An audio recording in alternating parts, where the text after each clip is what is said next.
Buenas tardes, queridos hermanos, hermanas, que el Señor les bendiga a cada uno de ustedes ahí en sus hogares, junto a sus familias, que estén siendo guiados, estén siendo bendecidos por nuestro Señor.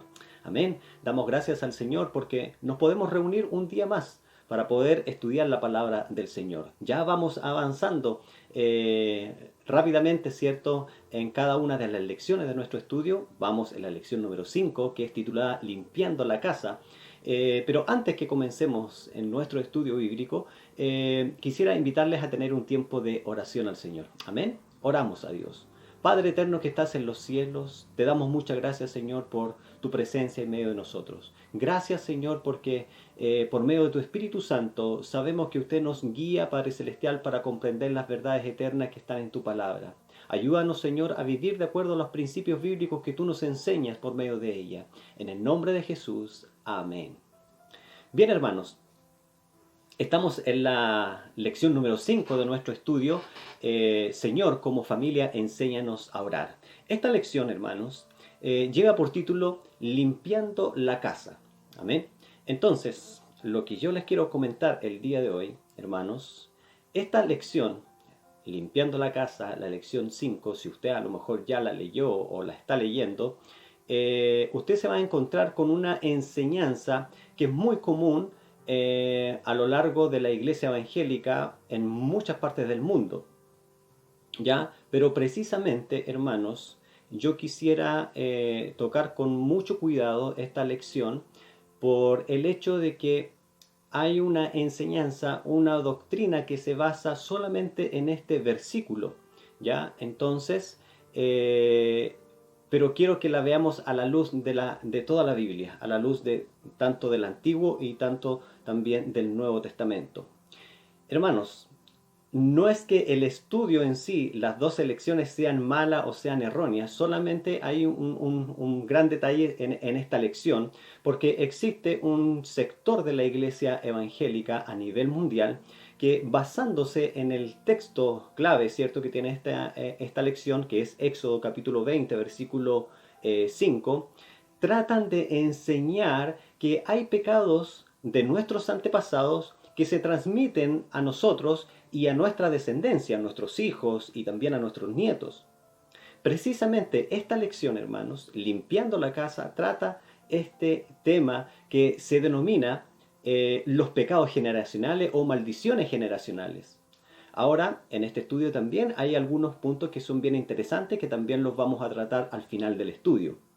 Lo que quiero compartir con ustedes, hermanos, el día de hoy es una mirada bíblica a los pecados o maldiciones generacionales a la luz del Antiguo Testamento y del Nuevo Testamento, a la luz de la revelación completa de Dios. Amén. Entonces, todo lo que yo voy a hablar en este momento no está en el estudio que usted tiene, ¿ya? Entonces, si usted después quiere tener los apuntes de esta lección, de este estudio, yo estoy ya, ¿no es cierto?, a poderlos compartir con ustedes. Amén. Me pueden escribir, ¿cierto?, a mi teléfono, ¿cierto?, o enviar un correo y yo les puedo compartir el texto, les puedo compartir el estudio completo. Amén. Lo que yo quiero compartir con ustedes hoy es ver a la luz de la Biblia qué nos dice a la luz de la Biblia, ¿cierto?, en relación a los pecados o maldiciones generacionales. Amén. ¿Qué es un pecado o maldición generacional? Respondiendo a esta pregunta, hermanos, ¿qué es un pecado o maldición generacional? Se conoce como maldición generacional a los pecados o consecuencias de pecados que heredamos de los padres. Es decir, que los hijos podemos estar practicando un pecado que nos ha llegado como una atadura espiritual, o que estamos sufriendo los pecados de los efectos de un pecado, como una herencia de nuestros padres. Estas consecuencias también pueden llegar en forma de adicciones y en diversas también enfermedades. Un sector de la iglesia, a la iglesia a nivel mundial, ¿cierto?, la iglesia evangélica a nivel mundial, enfatiza en este tema y suele motivar a los creyentes a hacer una evaluación retrospectiva, ¿cierto?, e investigar los pecados de los progenitores. Enseñan que puede que esa sea la razón de que un pecado o un patrón pecaminoso persistan en sus vidas. También enseñan que los constantes problemas, las frecuentes enfermedades y las permanentes crisis financieras pueden ser expresiones de una maldición generacional. Entonces, en simples palabras, hermanos, lo que esta doctrina enseña, ¿cierto? Esta enseñanza enseña una maldición generacional, apunta a las consecuencias que podemos estar pagando por los pecados de nuestros antepasados, de nuestros padres, de nuestros abuelos, quizás bisabuelos. Y eso se va a transmitir, ¿cierto?, a la tercera y cuarta generación. Si ese es el caso, hermano, el creyente entonces no podrá liberarse de esa condición a menos que se le practique una liberación. Amén. Una liberación. Entonces, esta es la enseñanza, este es el punto que se enseña, ¿cierto? Cuando se habla de los pecados o maldiciones generacionales. Ahora, hermanos, ¿de dónde proviene esta enseñanza de las maldiciones generacionales? ¿De dónde proviene esta enseñanza? El texto bíblico más utilizado para afirmar esta enseñanza se encuentra en Éxodo 20, ¿cierto? Capítulo 20, versículo 5, como parte de los 10 mandamientos que recibió Moisés en el Sinaí, ¿cierto? Éxodo 25 dice lo siguiente: no los adorarás, hablando de los ídolos, ¿cierto? Los versículos anteriores hablan de los ídolos, amén, de los falsos ídolos. Entonces el Señor le dice en este versículo al pueblo de Israel, no los adorarás ni los servirás, porque yo, el Señor tu Dios, soy Dios celoso, que castigo la iniquidad, ¿cierto? Castigo el pecado de los padres sobre los hijos hasta la tercera y cuarta generación de los que me aborrecen. Amén. Entonces, esta misma advertencia, hermano, estos mismos textos se repiten luego en Deuteronomio capítulo 5, versículo 8 al 11. Hermano, estos versículos, tanto Éxodo 20, también como Deuteronomio 5, 8 al 11, esta es la base que se utiliza para enseñar sobre las maldiciones generacionales. Ahora, quiero que podamos desmenuzar un poquitito el Éxodo 20, versículo 5. Dice, no los adorarás, ¿cierto? Hablando de los ídolos. No los adorarás ni los servirás, porque yo, el Señor tu Dios, soy Dios celoso, que castigo la iniquidad de los padres sobre los hijos hasta la tercera y cuarta generación de los que me aborrecen. Amén. Los que enseñan acerca de las maldiciones generacionales dan a entender que el castigo por el pecado que mis padres cometieron no solo recaerá en ellos, ¿cierto? En mi padre o en la madre, ¿cierto? Sino que también va a recaer en mí y también en mi descendencia, en mis hijos. Pero debemos ver bien que este texto, hermanos, no termina con que Dios castiga el pecado de los padres hasta la cuarta generación de los que me aborrecen, ¿ya? Según este texto, hermanos, ¿qué personas serán castigadas? Hagámosle la pregunta al texto. Según lo que nosotros acabamos de leer, el versículo 5, ¿qué personas serán castigadas? El texto dice en su parte final, son aquellos que me aborrecen. Solo serán castigadas aquellas personas que aborrecen al Señor, que han pecado contra Dios. Ahora, debemos tener en cuenta que la idea no termina ahí con el versículo 5, sino que la idea continúa al versículo 6. Amén.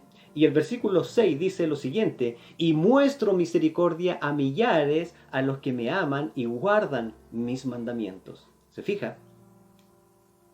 Dios castiga, ¿cierto?, el pecado de los que pecan contra Él, ¿cierto? Pero muestra misericordia a muchos, a millares, a los que le aman, ¿cierto? Y guardan mis mandamientos. Lo que Dios está diciendo, hermanos, en este texto es lo siguiente.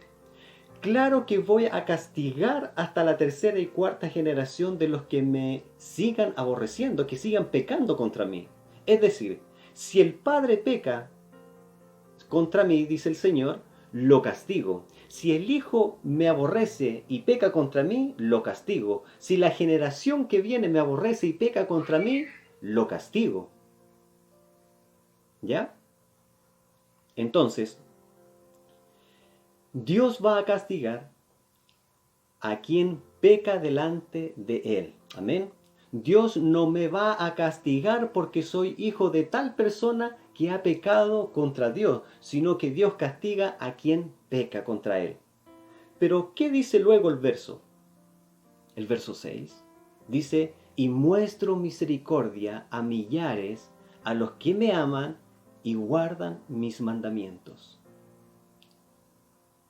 Si el padre y el hijo peca y el nieto peca, claro que el Señor va a castigar sus vidas por su pecado cometido. Pero si el padre peca y el hijo quiere guardar los mandamientos del Señor, yo mostraré misericordia, dice el texto. Dios no va a culpar al hijo por la injusticia del padre.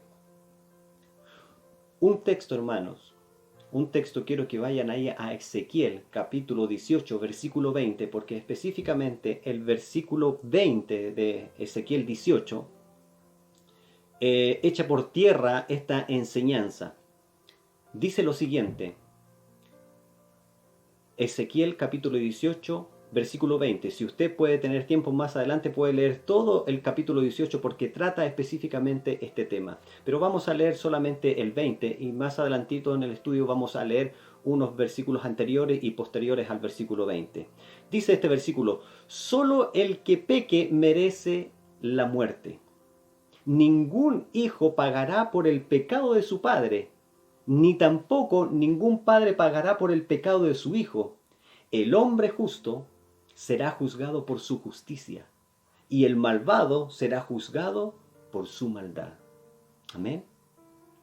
Yo no puedo recibir el castigo por el pecado de mis padres. Yo voy a recibir el castigo por mis propios pecados. Mi padre va a recibir los castigos por sus propios pecados. Mis hijos van a ser castigados por sus propios pecados que cometan delante del Señor. Amén. Entonces, entendiendo mejor el texto de Éxodo capítulo 20, versículo 5, es claro, hermanos, que las consecuencias del pecado de la idolatría eran terribles, ¿ya? Eran terribles. Y el Señor quiso crear esta conciencia en el pueblo. Entonces, pregunta, ¿qué quiere decir que Dios visitará o castigará la maldad de los padres sobre los hijos hasta la tercera y cuarta generación? Lo que debemos entender, hermanos, de este texto es que se trata de un principio y no de una condición irreversible que no tiene vuelta atrás, ¿ya? Es decir, esto no debe ser comprendido como una sentencia definitiva que condena sin esperanza a hijos de padres pecadores. El principio es que habría consecuencias por la maldad y esas consecuencias afectarán también a los hijos. Pero esto no era un absoluto en el sentido de que los pecados de los padres serán condiciones irreversibles para los hijos. Dos ejemplos les quiero compartir con ustedes. Si un hombre roba, ese pecado no solo afecta al ladrón, sino también a los hijos. Porque si ese hombre, ladrón, ¿cierto?, es encontrado y juzgado, ¿cierto?, ese hombre va a la cárcel y ya no podrá estar con su familia. Además, si robar es el estilo de vida de esa persona, hay una gran posibilidad que los hijos también sean inclinados, ¿cierto?, y motivados a hacer lo mismo que el padre hacía, ¿cierto?, porque han tenido la enseñanza o el ejemplo de su padre. Pero que el padre sea ladrón no significa que los hijos serán ladrones. Ahora, debemos tener en cuenta que sí hay casos, ¿cierto?, que toda la familia está involucrada en este delito y en practicar este pecado. Pero eso no significa que el papá ladrón, ¿cierto?, puede que uno de sus hijos siga los pasos de él, pero puede que otro hijo conozca a Cristo y lleve una vida digna del Evangelio. Otro ejemplo, si un hijo se cría en un hogar con un padre alcohólico, y luego este hijo sale alcohólico. Eso no es una maldición generacional de alcoholismo. Eso es un patrón que el niño vio en su casa y copió, donde este niño fue expuesto, ¿cierto?, a ese vicio desde muy temprana edad, donde quizá él se le sirvió, ¿cierto?, quizás desde muy temprana edad a él se le sirvió alcohol desde muy niño, ¿cierto?, y ahora él quedó afectado por una consecuencia del pecado de su padre, pero de una manera natural. Y esto es muy diferente a decir que un padre, por ser alcohólico, tendrá su generación maldecida por Dios para que salgan, ¿cierto?, alcohólicas, ¿ya? El hecho, hermanos, de que Dios castigue la maldad de los padres sobre los hijos es más bien un principio de consecuencia y no necesariamente una sentencia absoluta que deja a los hijos sin la posibilidad, escuche bien, sin la posibilidad de redimirse. Por eso el texto de Ezequiel 18:20 nos decía, hermanos, solo el que peque merece la muerte. Ningún hijo pagará por el pecado de su padre, ni tampoco ningún padre pagará por el pecado de su hijo. El hombre justo será juzgado por su justicia y el malvado será juzgado por su maldad. Recordemos también el versículo de Éxodo 26. Y muestro misericordia a millares, a los que me aman y guardan mis mandamientos. ¿Se fija? Muy bien, hermanos. Debemos tener en cuenta, hermanos, esto, el hecho de que Dios castigue la maldad de los padres sobre los hijos es más bien un principio de consecuencias y no necesariamente una sentencia absoluta que deja a los hijos sin la posibilidad de redimirse, de encontrar la verdad en Cristo Jesús. Tampoco debe entenderse, hermanos, como una maldición generacional o una atadura espiritual de la que debamos librarnos, ¿ya? En Deuteronomio se nos dice, Deuteronomio 24, versículo 16, se nos dice lo siguiente: los padres no morirán por sus hijos, ni los hijos morirán por sus padres. Cada uno morirá por su propio pecado. Presta atención en la última frase. Cada uno morirá por su propio pecado. Deuteronomio 24, 16. Es decir, hermanos, en el Antiguo Testamento ya estaba establecido el principio de la responsabilidad individual, descartando toda noción de maldición o atadura generacional. ¿Ya? Estaba establecido el principio de responsabilidad individual. En otras palabras, hermanos, ningún hijo pagará por los pecados de los padres, sino que cada uno pagará por las consecuencias de sus propios pecados, de sus propios actos. Y aunque nuestros hijos puedan ser afectados por nuestras decisiones, ¿cierto?, como padres, o se pueda padecer, ¿cierto?, la misma enfermedad, ¿cierto?, de un antepasado, como la ciencia lo ha probado, ¿cierto?, no debemos interpretarlo como que fuera una fuerza espiritual que está detrás, ¿ya? Una vez más, las consecuencias que sufrimos no deben ser entendidas o interpretadas como maldiciones generacionales, ¿ya? Para reforzar más la idea, hermanos, leamos el texto de Ezequiel 18, versículo 19 al 25. Les vuelvo a reiterar, si usted quiere leer, hermano, va a quedar mucho más claro leyendo el capítulo 18 completo. Pero vamos a leer un poquito el versículo 19 al 25. Ezequiel, capítulo 18, versículo 19 al 25, dice la palabra del Señor así. Tal vez dirán ustedes, ¿por qué no paga el hijo por el pecado de su padre? Pues porque el hijo actuó en apego al derecho y a la justicia, cumplió y practicó todos mis estatutos. Por eso merece vivir. Solo el que peque merece la muerte. Ningún hijo pagará por el pecado de su padre, ni tampoco ningún padre pagará por el pecado de su hijo. El hombre justo será juzgado por su justicia y el malvado será juzgado por su maldad. Pero si el malvado le da la espalda a todos los pecados que cometió y cumple con todos mis estatutos y actúa con apego al derecho y a la justicia, no morirá, sino que vivirá. no le será tomada en cuenta ninguna de las transgresiones que haya cometido, sino que vivirá por actuar con justicia. ¿Acaso acaso me es placentero que el malvado muera? Más bien, quiero que se aparte de su maldad y viva. Palabra del Señor. Pero si el justo deja de actuar con justicia y perpetra todos los hechos malvados y repugnantes que el impío suele cometer, ¿cómo podrá vivir? Ya no se le tomará en cuenta su justicia, sino su rebeldía y su maldad, así que morirá por el pecado cometido. Amén. El hecho, hermanos, de culpar a otros por nuestras desgracias es algo muy antiguo, hermanos, como el relato de la creación. No asumir la responsabilidad individual es precisamente lo que hizo Adán al culpar a Eva cuando fue confrontado por Dios en Génesis 3. Amén. Vuelvo a repetir. No asumir la responsabilidad individual es precisamente lo que hizo Adán al culpar a Eva cuando fue confrontado por Dios. Y eso es también lo que hizo Eva al culpar a la serpiente cuando ella fue confrontada por el Señor. Esta idea, hermanos, también es asumida en el Nuevo Testamento, específicamente por los discípulos en el Evangelio de Juan. Ellos le preguntaron a Jesús si la ceguera del hombre, ¿cierto?, era resultado del pecado de uno de sus antepasados. ¿Se acuerdan de ese pasaje? Vamos a Juan capítulo 9, versículo 1 al 3.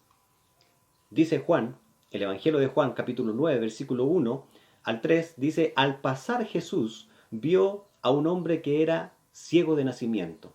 Sus discípulos le preguntaron: Rabí, maestro, ¿cierto?, ¿quién pecó para que éste haya nacido ciego? ¿Pecó él o pecaron sus padres? Jesús les respondió a los discípulos: no pecó él ni pecaron sus padres, más bien fue para que las obras de Dios se manifiesten en él. Lo que Jesús le estaba diciendo, el hecho de que este hombre esté ciego, no significa o no es, digamos, por una consecuencia que está pagando, ¿cierto? Está pagando por el pecado de sus padres o de un abuelo, sino que la ceguera de este hombre fue voluntad de Dios para que en ese tiempo se manifestara la gloria de Dios en él. Una vez más, hermanos, esta excesiva y hasta enfermiza inclinación de interpretar las desgracias de las personas como una consecuencia de los pecados de un antepasado es confrontada por el Señor Jesucristo, quien le dice que esta ceguera solo sirve para que el Señor se glorifique en la vida de este hombre, milagrosamente. El énfasis, hermanos, de las maldiciones generacionales casi siempre despoja al creyente de asumir su responsabilidad personal. Escuche bien. El énfasis de las maldiciones generacionales casi siempre despoja al creyente de asumir su responsabilidad personal.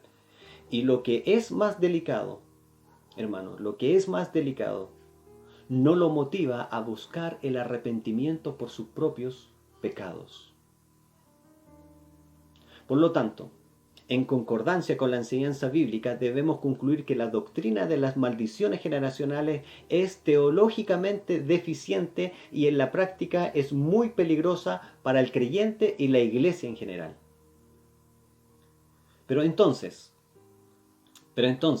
dos preguntas quiero dejar con ustedes. Quizá usted a lo mejor está pensando ahí en su mente: ¿qué hacer si en la vida diaria parece que somos inclinados a practicar los mismos pecados de nuestros antepasados? ¿Qué hacer si en la vida diaria parece que somos inclinados a practicar los mismos pecados de nuestros padres? ¿Cómo librarnos de esa influencia? Quizás son preguntas que usted a lo mejor se está haciendo y que son obviamente legítimas, pero que tienen una respuesta, hermanos, bíblica. Entonces, para empezar respondiendo a esta legítima pregunta, hermanos, debemos establecer a la luz de Efesios capítulo 2, versículo 1, dice la palabra del Señor que los hombres y mujeres nacemos muertos en nuestros delitos y pecados. Escuche bien, nosotros nacemos muertos en nuestros delitos y pecados. Venimos, ¿cierto?, a este mundo cuando nacimos, ¿cierto?, con una carga de pecado, con un paquete lleno de pecado.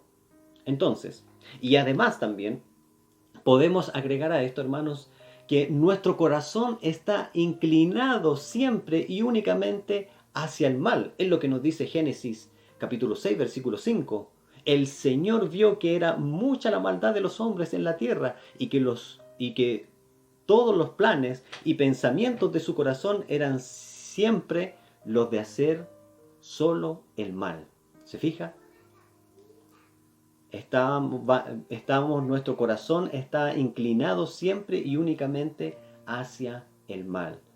Efesios 2.1 nos dice que los hombres y mujeres nacemos muertos en nuestros delitos y pecados. Esto es muy importante que nosotros lo podamos tener en claro, hermano. Ahora, ¿cómo salir de esto? ¿Cómo salir digamos, de estos delitos y pecados? Solo por la intervención soberana de Dios. Los hombres somos regenerados y recibimos un nuevo corazón. En otras palabras, hermanos, Dios nos hace nacer de nuevo. Juan capítulo 3, versículo 3 nos dice, Jesús le respondió, de cierto te digo, que el que no nace de nuevo no puede ver el reino de Dios. Cuando el hombre se arrepiente, hermanos, de sus pecados, abandona sus malos caminos y se vuelve a Cristo en obediencia, esta persona está dando la gloriosa evidencia, hermanos, de su nuevo nacimiento. Es por eso que el apóstol Juan, decía en Primera de Juan, capítulo 3, versículo 9, ninguno que es nacido de Dios practica el pecado, porque la simiente de Dios permanece en él. No puede pecar porque es nacido de Dios. Amén. Esto quiere decir, hermanos, que cuando una persona nace de nuevo, se arrepiente y abandona sus pecados. Ponga atención en la siguiente frase. El creyente peca. Seguimos pecando, pero no practicamos el pecado como un estilo de vida. Repito, hermanos, el creyente peca, pero no practica el pecado como un estilo de vida.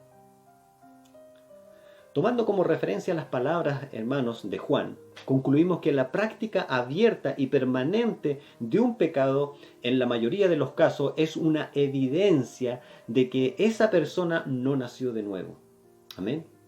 Y nunca se arrepintió de sus pecados. Si ese es su caso, entonces debe reconocer su necesidad de salvación, arrepentirse de su maldad y depositar su confianza solo en Jesucristo para el perdón de sus pecados. La Biblia enseña que todo aquel que viene a Cristo, Él no le echa fuera. Debe correr al Señor y Él le recibirá y le dará el descanso. Juan capítulo 6, versículo 37 nos dice, todo lo que el Padre me da, vendrá a mí, y al que a mí viene, ¿cierto?, no le echo fuera. Mateo 11, 28 dice, vengan a mí todos ustedes, los agotados, los que están trabajados y cansados, que yo los haré descansar. Vayamos a los pies de Cristo, arrepintámonos de nuestros pecados y sirvamos al Señor. Ahora, otra pregunta, hermanos. ¿Qué sucede con alguien que da evidencia de su regeneración y ha mostrado los frutos, ¿cierto?, de su arrepentimiento, pero todavía lucha con alguna forma de pecado, adicción o inclinación de sus antepasados? La inquietud también es legítima y la Biblia también nos responde al respecto. Amén. Aquí es importante destacar, hermanos, que desde el momento de nuestra conversión empieza en el creyente el proceso conocido como santificación. Amén. Santificación es el proceso por medio del cual, desde la conversión, Dios hace al creyente más libre de la influencia del pecado y lo transforma a la semejanza de Cristo. Pero este proceso, hermano, el proceso de la santificación es un proceso gradual, ¿ya? Y dura toda la vida. No es que yo me voy a santificar esta semana y estoy listo para todo el resto del año. No, este es un proceso gradual y es un proceso que dura toda la vida hasta que nuestros cuerpos sean regenerados nuevamente, redimidos. Amén. Entonces, y aunque es una obra de Dios, ¿cierto? Esto es una obra de Dios, no es algo que nosotros hacemos por nuestras propias fuerzas, sino que es una obra de Dios en nosotros, ¿ya? El creyente también participa del mismo, ¿ya?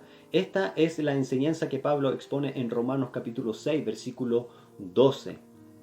Por eso dice: por tanto, no reine el pecado en vuestro cuerpo mortal para que no obedezcáis sus lujurias. ¿Qué quiere decir este texto? ¿Qué quiere decir? No se dejen gobernar por el pecado. No se dejen gobernar por el pecado. Hermanos, la vida de un genuino creyente se caracteriza por una constante lucha contra el pecado. El hombre regenerado lucha por no pecar y cuando peca siente una profunda convicción, ¿cierto? Siente una profunda convicción, siente tristeza y amargura por haber fallado, ¿cierto?, a su Salvador.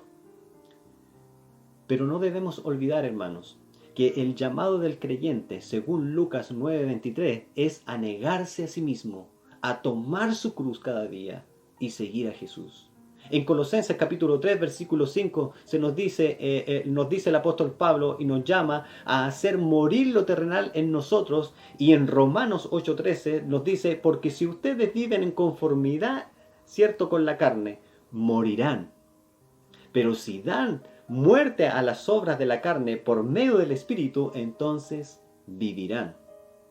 Pedro exhorta a los creyentes a que se abstengan de los deseos carnales que batallan contra el alma en Primera de Pedro. Entonces, hermanos, parte de esta batalla es la actitud permanente de procurar el arrepentimiento. Y esto es muy importante. Un creyente es un pecador que reconoce cuando falla y se arrepiente genuinamente de su pecado. En este sentido, el reformador Martín Lutero fue enfático al destacar, ¿cierto?, en la primera de sus 95 tesis, que el arrepentimiento es el estilo de vida de un creyente. El arrepentimiento es el estilo de vida de un creyente. Pero en la santificación, hermanos, es importante recordar que aunque se nos manda a ocuparnos en nuestra salvación con temor y temblor, también se nos dice que Dios es quien produce en nosotros el querer como el hacer por su buena voluntad. Filipenses capítulo 2, versículos 12 al 13. Es decir, hermanos, que Dios nos pide algo, pero Él también nos da la capacidad para obedecerlo.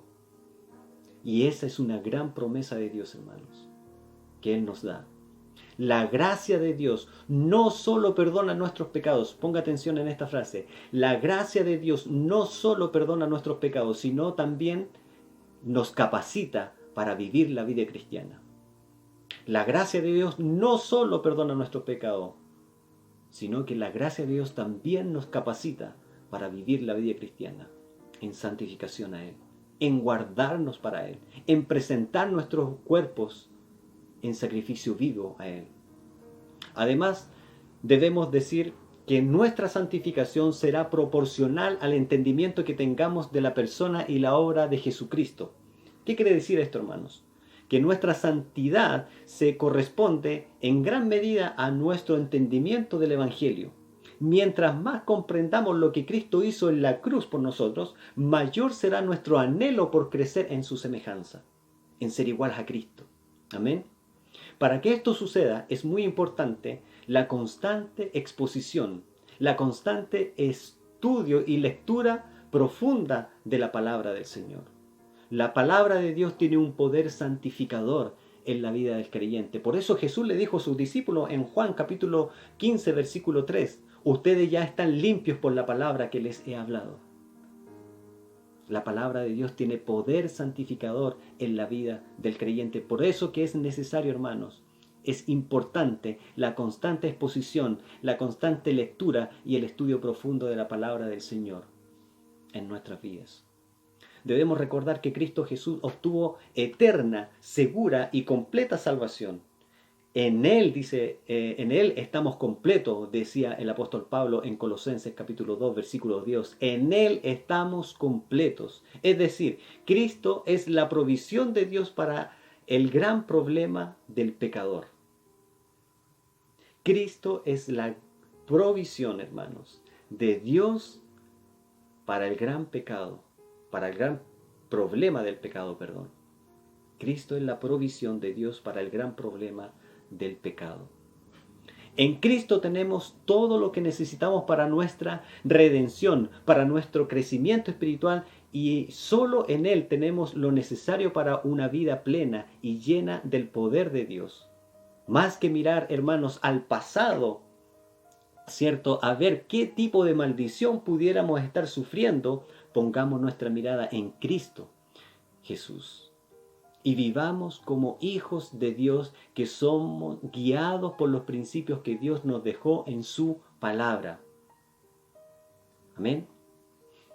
Más que mirar el pasado, hermanos, y ver qué tipo de maldición pudiéramos estar sufriendo por causa quizás de pecado de nuestros padres o abuelos, pongamos nuestra mirada en Cristo Jesús y vivamos como hijos de Dios, siendo guiados por los principios que Dios nos ha dejado en su palabra. El remedio, hermano, para las maldiciones generacionales, entre comillas, es la salvación por medio de Jesucristo. Cuando nos convertimos en cristianos, somos nuevas criaturas. Escuche bien este texto, hermano bíblico. Segunda de Corintios, capítulo 5, versículo 17, dice la palabra del Señor así: de modo que si alguno está en Cristo, nueva criatura es. Las cosas viejas pasaron, he aquí son hechas nuevas. Somos nuevas criaturas. Al momento que hemos recibido a Jesucristo como nuestro único Señor y Salvador, somos nuevas criaturas. Todo lo viejo quedó atrás. Ahora somos hechuras nuevas. Somos nuevas criaturas. Pregunta. Y esta pregunta, hermanos, refuta, ¿cierto?, esta enseñanza de las maldiciones generacionales. Escuche bien esta pregunta. ¿Cómo puede un hijo de Dios seguir bajo la maldición de Dios? ¿Cómo puede un hijo de Dios, redimido por la sangre de Cristo, salvo por Cristo, seguir bajo maldición de Dios? Interesante pregunta. La cura entonces, hermanos, para una maldición generacional es la fe en Jesucristo y una vida consagrada a Él. Es la fe en Jesucristo y una vida consagrada a Él. Vuelvo a repetir esta pregunta, hermanos, porque es interesante y muy buena. ¿Cómo puede un hijo de Dios seguir bajo la maldición de Dios? No puede. De modo que si alguno está en Cristo, nueva criatura es. Las cosas viejas pasaron, he aquí son hechas nuevas. Dios perdonó nuestros pecados. Ahora nos corresponde vivir guiados por el Espíritu en esta vida de santificación, ¿cierto?, que es gradual y que dura toda la vida. Amén. Romanos capítulo 12, versículo 1 y 2 nos dice lo siguiente la palabra del Señor. Así que, hermanos, yo les ruego por la misericordia de Dios que se presenten ustedes mismos como un sacrificio vivo, santo y agradable a Dios. Así es como se debe adorar a Dios. Así es como se debe caminar en la vida cristiana. Así es como se debe vivir en este mundo como hijo de Dios. Presentando nuestros cuerpos en sacrificio vivo, santo y agradable a Dios. Y no adopten, dice el versículo 2, y no adopten las costumbres de este mundo, sino que transfórmense por medio de la renovación de su mente. ¿Se fija? Sino que transfórmense por medio de la renovación de su mente para que comprueben cuál es la voluntad de Dios, lo que es bueno, lo que es agradable y lo que es perfecto. Eso es la voluntad de Dios. Segunda de Corintios capítulo 3, versículo 16. Pero ese velo les será quitado cuando se conviertan al Señor. Versículo 17 dice, porque el Señor es el Espíritu. Y donde está el Espíritu del Señor, allí hay libertad. Amén. Debemos establecer, hermanos, recordar esto. Debemos establecer a la luz de Efesios capítulo 2, versículo 1, que los hombres y mujeres nacemos muertos en nuestros delitos y pecados y que nuestro corazón está inclinado siempre y únicamente hacia el mal. Amén. Pero debemos recordar esto, Ezequiel 18, 20. Solo el que peque merece la muerte. Ningún hijo pagará por el pecado de su padre, ni tampoco ningún padre pagará por el pecado de su hijo. El hombre justo será juzgado por su justicia y el malvado será juzgado por su maldad. Hermanos, el remedio para las maldiciones generacionales, entre comillas, mejor dicho, para el hombre que está practicando el pecado, ¿cierto? Es mejor, ¿ya? El remedio para las maldiciones generacionales, o mejor dicho, para el hombre y la mujer que están practicando el pecado, viviendo una vida en pecado, es la salvación por medio de Jesucristo.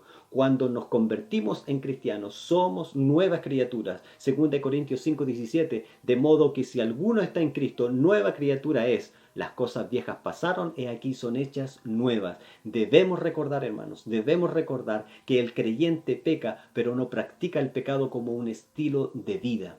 Amén. Ya el pecado, hermanos, no tiene dominio sobre nosotros porque el Espíritu de Dios mora en nuestras vidas. Pero sí debemos reconocer, hermanos, pero sí debemos reconocer que estamos todos los días en la lucha espiritual con la tentación. Satanás sigue haciendo de las suyas, seduciéndonos cada día en nuestra debilidad, ¿cierto? Para vernos caer y desviar nuestra mirada de Cristo. Satanás nos tienta para vernos destruidos. Satanás no nos tienta, hermanos, para vernos alegres, sino que él quiere destruirnos. Algunos pasos de acción, hermanos, con esto vamos finalizando. Algunos pasos de acción que debemos tomar en cuenta. Número 1. La palabra de Dios nos dice en Santiago 4:7, someteos pues a Dios, resistid al diablo y él huirá de vosotros. Si Satanás, hermanos, le ha estado tentando y hemos cedido a la tentación y hemos pecado contra Dios, humillémonos, humíllese delante de la presencia de Dios y pidamos perdón, pídale perdón a Dios y arrepiéntase de su pecado que ha cometido. El arrepentimiento, hermanos, el arrepentimiento es el estilo de vida de un creyente. El Evangelio, Primera de Juan, capítulo 1, versículo 9, dice, si confesamos nuestros pecados, Él es fiel y justo para perdonar nuestros pecados y limpiarnos de toda maldad. Proverbios 28:13 dice, Proverbios 28:13, el que encubre sus pecados no prosperará, mas el que confiesa se aparta, ¿cierto? Y alcanzará misericordia. Punto 3, hermanos. Sométase a Dios. Diga, Padre Celestial, te ruego que tomes el control de mi cuerpo, de mi mente, tomes el control de mi voluntad, tomes el control de mis emociones. Usted es el Señor de mi vida en el nombre del Señor Jesucristo. Póngase la armadura de Dios, lo que dice, lo que nos recuerda la palabra, ¿cierto? En Efesios capítulo 6, versículos del 1 al 18. Padre, me pongo el cinturón de la verdad. Jesús es mi verdad. Me pongo la coraza de justicia. Jesús es mi justicia. Me pongo el calzado del Evangelio de la paz. Jesús es las buenas nuevas de salvación. Levanto el escudo de la fe. Jesús es mi fiel. Me pongo el yelmo de la salvación. Jesús es mi salvador. Levanto la espada del Espíritu. Jesús es la palabra de Dios. Y tomo toda oración. Jesús es mi intercesor. Me levanto estando completo en el Señor Jesucristo. Por último, hermano, sea lleno del Espíritu de Dios. Sea lleno del Espíritu de Dios. Padre Celestial, yo recibo de ti la llenura de tu Espíritu Santo en el nombre del Señor Jesucristo. Que tu Espíritu Santo tome el control de mi cuerpo, tome el control de mi mente, tome el control de mi voluntad, tome el control de mis emociones. Espíritu Santo, por favor, toma el control de cada área de mi vida. Revélame cada día a Jesús para ser más como Él. Estos son pasos, hermanos, que debemos hacer no solamente hoy, sino que hacerlo todos los días de nuestra vida. Todos los días de nuestra vida. Esta es una lucha constante que estamos librando los cristianos, los hijos de Dios. Por eso yo le invito, hermanos, y uno de los grandes problemas de muchos cristianos es la poca iniciativa de arrepentirse. Y el arrepentimiento es el estilo de vida de un creyente. El arrepentimiento es el estilo de vida de un creyente. Debemos arrepentirnos y pedir perdón por nuestros pecados, pero debemos someternos a la palabra del Señor y vivir conforme a ella, vivir conforme a los principios que Dios nos muestra en su palabra, no vivir bajo los principios que este mundo nos presenta. Amén. Que el Señor les bendiga. Espero que este estudio, hermano, de la palabra del Señor sea para su edificación, ¿cierto? Y podamos crecer, ¿cierto? A la luz de la palabra del Señor. ¿Para qué? Para ser más como Él. Amén. Más como Jesucristo. Hermanos, oramos al Señor. Padre eterno que estás en los cielos, santificado sea tu nombre. Gracias por tu palabra. Gracias porque nos clarifica, Señor, a la luz de la palabra, Señor. Gracias, Padre Celestial, porque hemos puesto nuestra fe en Jesucristo y hoy podemos disfrutar de esa salvación tan hermosa y podemos vivir, Padre Celestial, caminando, Señor, en este proceso de santificación que es progresiva, que es gradual, pero que culminará, Señor, al día del Señor de nuestra muerte, cuando Cristo, Señor, nos llame a su presencia. En el nombre de Jesús, gracias, Padre Celestial. Ayúdanos, Señor, a vivir apegados a tu presencia. Ayúdanos, Señor, a vivir apegados, Señor, a lo que tu palabra nos enseña y tu palabra nos transmite, Padre Celestial, por medio de estos principios. En el nombre de Jesús, bendice la vida de mis hermanos. Bendice, Padre Celestial, la vida de las familias. Y te ruego, Señor, que tú traigas salvación a aquel varón, a aquella mujer, Padre Celestial, que quizás está escuchando este mensaje, pero que no es hijo tuyo. Padre Celestial, atráele, Señor, con tus brazos de amor y misericordia, y que ellos puedan ver la luz de Cristo y puedan, Padre Celestial, ser tus hijos. En el nombre de Jesús. Amén. Que el Señor les bendiga a cada uno de ustedes, hermanos. Nos volvemos a encontrar en un próximo estudio de la palabra del Señor. Chao, chao.